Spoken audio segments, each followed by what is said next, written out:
Hello, this is Gio, and hey, look at what I have here today. This is a beastie, a 1979 Sanyo Betacord or Betamax player. And this is, let's zoom in here, let's see, VT 9100A Betacord video cassette recorder player. Now, if you have a Sears Betavision of the same era, it might look exactly like this because they were basically exactly like this machine. And I was tickled to pick this up. I picked it up for almost nothing at all, and it seems to work perfectly. Again, you do need, these are not VCR tapes, you do need Betamax tapes, but I do have a number of those, and I have tested this machine out and it works nicely. I'll show you in just a sec here. So I have my little Sharp TV here. You can just see the size of this thing. Look at this size of my arm. It's longer than my darn arm. And so I just took out my little ET Betamax tape here. I will stick this in, hit eject, and it plays perfectly except for one thing which we're going to fix today, and I'll show you in just a sec. Let's turn this thing on. So that's working, and we'll hit play. And these are piano key players. Oh, you first have to turn this on, just like that, and then you hit play. So we'll go ahead and hit play, and you could see, well, this is kind of a dark scene. Let's get to a lighter scene. Let's fast forward a little bit. So fast forward. Let's see if that's a lighter scene. Oh, it's a little bit of a thing, but you could see that it plays pretty nicely. Mexico. Okay, so I did say there was something wrong with this machine, and you could see the little light works. I did check the clock. I could set the clock. I could do the sleep, the eject, the pause works fine. All the keys work except for the rewind. Now, if you look at this tape here, I will stop it, and I'll hit fast forward, and you can see it is fast forwarding pretty well. So we'll stop that. But then I hit reverse. I'll hit that button, and it kind of goes a little bit, and it barely moves, and eventually I think it'll eventually stop, just like that. Now that is a sure sign of an old belt. And so we're going to open this thing up and replace some belts to see if we can get this thing running properly. Of course, before you replace belts, you need to purchase new belts. And believe it or not, I actually got this online, and they're still selling replacement belts for the VC 9100 Beta machine. Okay, so I went ahead and put this on a towel to protect the table a little bit. Now this thing again is a beast. Now I've weighed this thing. It weighs 41 pounds, if you could believe that. So we do have some screws on top, some screws on bottom. I believe that there's belts access from the top and also the bottom. So we'll be doing both. Now again, I only really need the belt that controls the reverse. However, since I have the kit, I'm going to try to replace as many belts as I can while I'm in there so it performs really well. Okay, so I flipped it, and there looks like there's 4 main Phillips, and then there's Phillips screws on these feet. I'm going to remove the 4 first and see if the lid comes off. I may have to remove the feet ones as well. Now there are some side panels that you could also remove. I don't think I need to remove those, but again, I haven't really ever worked on this thing, so I'm not quite sure the access. So we'll just go ahead and start with these 4. And oh, okay, so the panel just cuts these things out, so it should just slip right off. Oh, and it looks like I got a board in the way and some cobwebs too. So let me look at this to see what I need to remove, and I'll get right back to you. Okay, it does look like I have to remove this little board here. It actually may swivel up once I remove some stuff. I'm not quite sure, but it looks like it's attached here, here, here, and that might be it. So let's start with those 3 screws. The whole thing might actually flip out of the way once I get these screws out of the way here. think that's it. Let's see what happens. Yes, indeed. Look at this. It just flips neatly out of the way. I'm going to reorient. I'm going to turn this around so you can see it once I open it up. Alright, so I flipped the thing around. I put a little pillow here because I think it needs to rest on something. I'm going to just lift this up. Look at that. This thing is just so awesome, so cool. You just don't see this kind of stuff anymore. Let's try to prop this a little bit better. I think that's as far as I can go here. Here it is. And now you can see exactly what's going on. Look at this. Nice little door to kind of flip it out of the way here. You don't have to remove anything, just those 3 screws. And then I have access to, oh, these belts are really loose. Look at how loose those things are. This one's pretty loose too. This one down there, so I have 3, 4. I could see 4 belts, so 1, 2, 3, 4. Hopefully I can get to these without removing things. We'll see. So we will give this a shot. Now I'm going to keep these belts in order. Hey, there's a little brush here. I wonder what this brush is for. Probably to slow down this right here. Let's see if I can slip this off here. Now this is belt number 1, so I'm going to keep these in order as best I can. Now this one, I think I have to remove this little plate here. Oh, this thing I just removed that one and it kind of slips out. So maybe if I could just take this off like that, maybe it'll just slip. Yes, indeed, I could just slip it off like this. Like that, and then slip this one around. This one worked. Okay, I think. Belt 2. Now this one goes there. It's underneath there, so it's underneath both those. I get it out of there, and this one's gone. Good. Belt 3. Now belt 4 is this one. There's a little bit of a lever here, so I don't know if you can see that or if it's blocked, but I'm just gonna kind of remember where this goes. Flip it around. Move this little lever. And there, belt 4. Okay, so I went ahead and measured these things, and now I'm going to put this one back where I found it. So go ahead and make sure that it's in the right track here.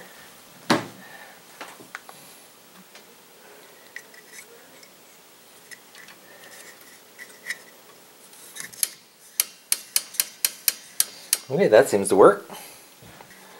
Put this in here, go under that way. I might need some pliers or something, get my fingers in here. Okay, I think that'll work. Go ahead and replace this one screw here, and then replace the last one with this new larger one. Alright, looks like everything is turning correctly. So let's go ahead and shut this case and put the screws back in and see if it will actually run a little bit better. Okay, so the Betacord is upright again, and it's actually a different day because from that previous scene to now, I actually flipped it over, tested it out, and guess what? I didn't fix a darn thing by changing those belts. Now, I did have some compatibility issues with those belts, and so I went ahead and purchased a whole bunch of other belts. I just bought a whole bunch of different belts just to have them, so I have them at hand, and I actually put the belts that are supposed to fit in here in there, and guess what? Still didn't fix the problem. But I did do some research, and I think I now know what the issue is. So unfortunately, the documentation, the user manuals of these are very limited and don't really show you how these things function. And so I had to kind of open this thing up and kind of turn it on and off and try to figure out how these things ran. And in fact, I think the issue has nothing to do with a belt, but actually an idler, and actually an idler tire. And that is accessed from the top, not the bottom. So we're going to be, first we're going to unscrew a few screws right here just to get this top off.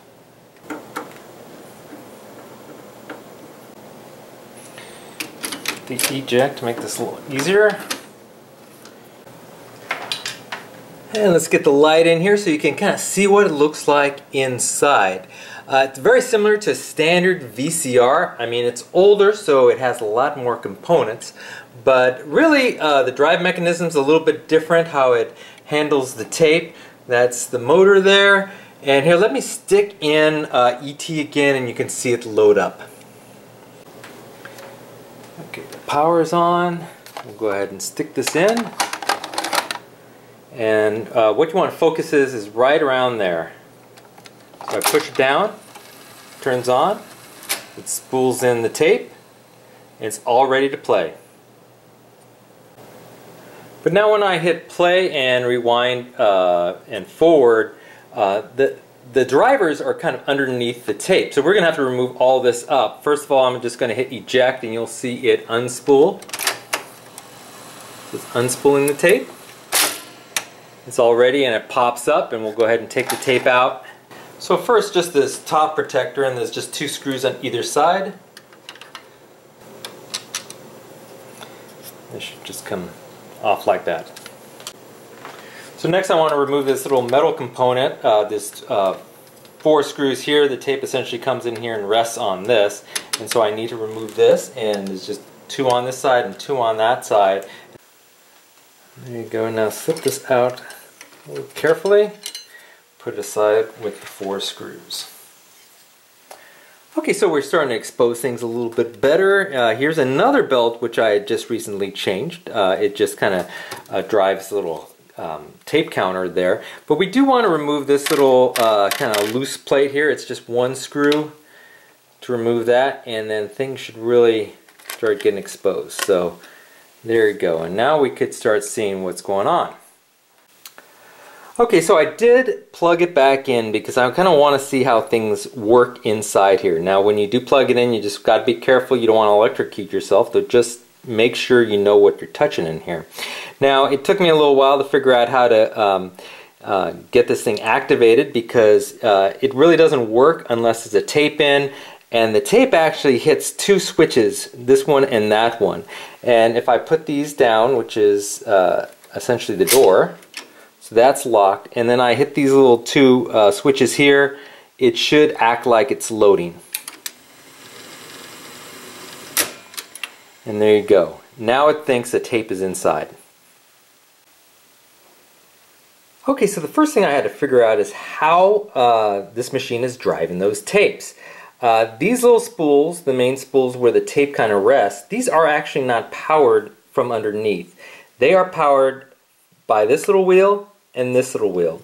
So when I hit, and these wheels are powered by the motor, which are basically in turn powered by the belts. So the belts that I replaced earlier move these 2 little wheels here.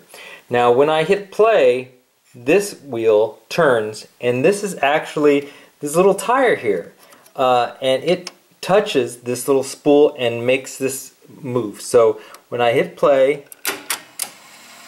it's this that's powering this spool. Okay, so when I hit fast forward, this wheel is actually going to move away from the spool, and this wheel is going to be in contact. Again, this has a little rubber tire that's in contact, and it will cause this to move, and so we'll do that next. And you can see that working.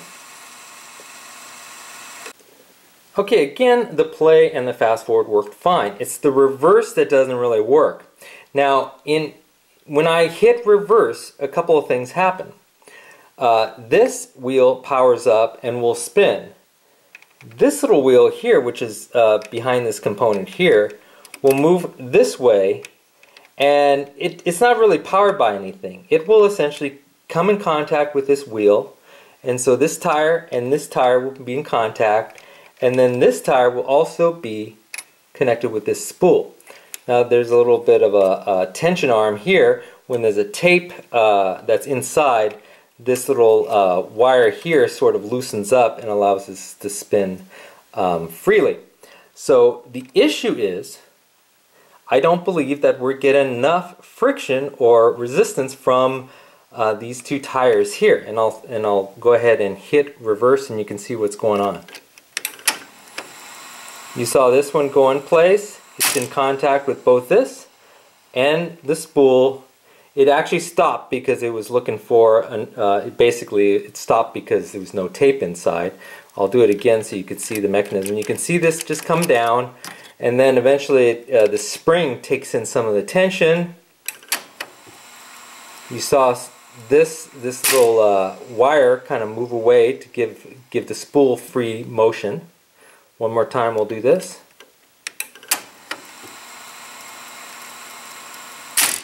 And there you go.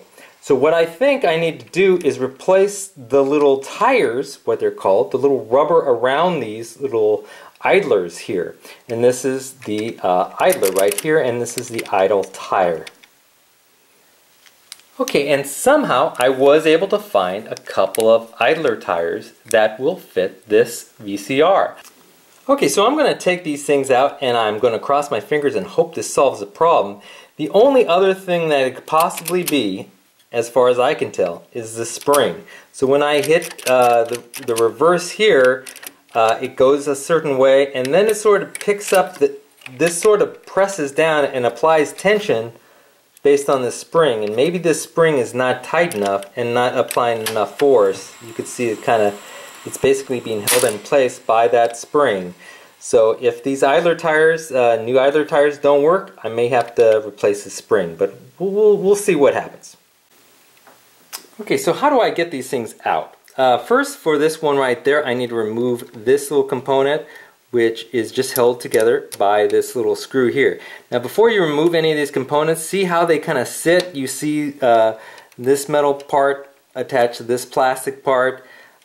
This can move, and so you just want to make sure, even take pictures before you remove these components so you remember how they go back in. So we're just going to lift this up just like that. Put this aside.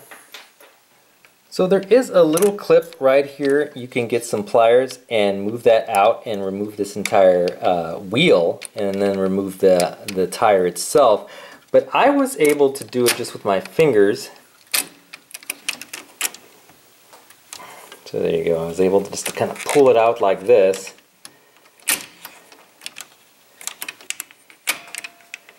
And just slip it out like that. And there's the tire. And then I just reversed the process with the new tire. Kind of go underneath this plastic piece. It took some effort, but I did get it in without breaking anything. I probably recommend just taking the wheel out next time, but it is in there. And to the next tire.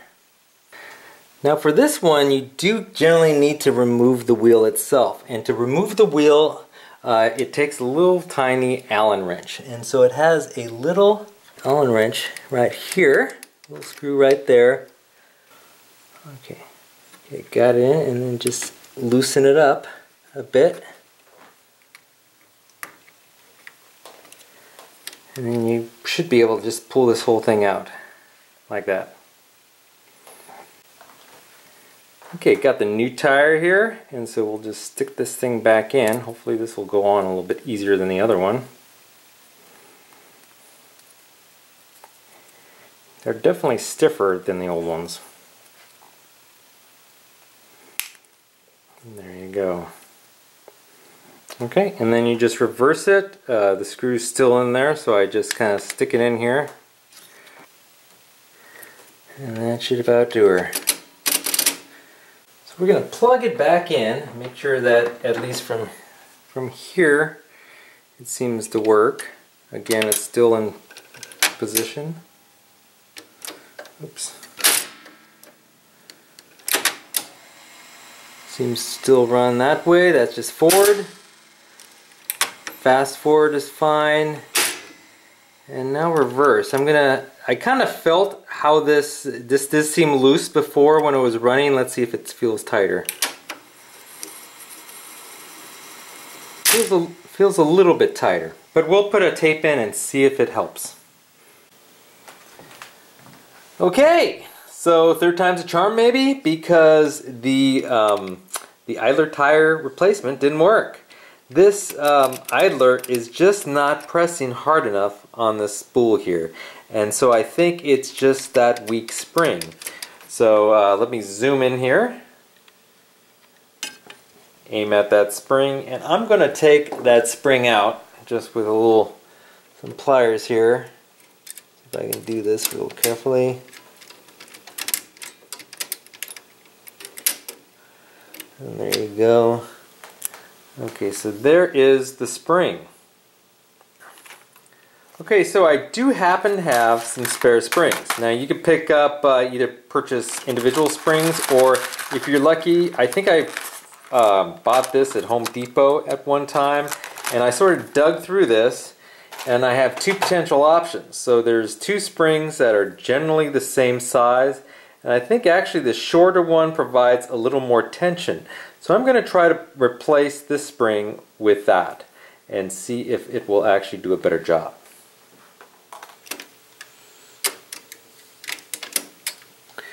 There we go.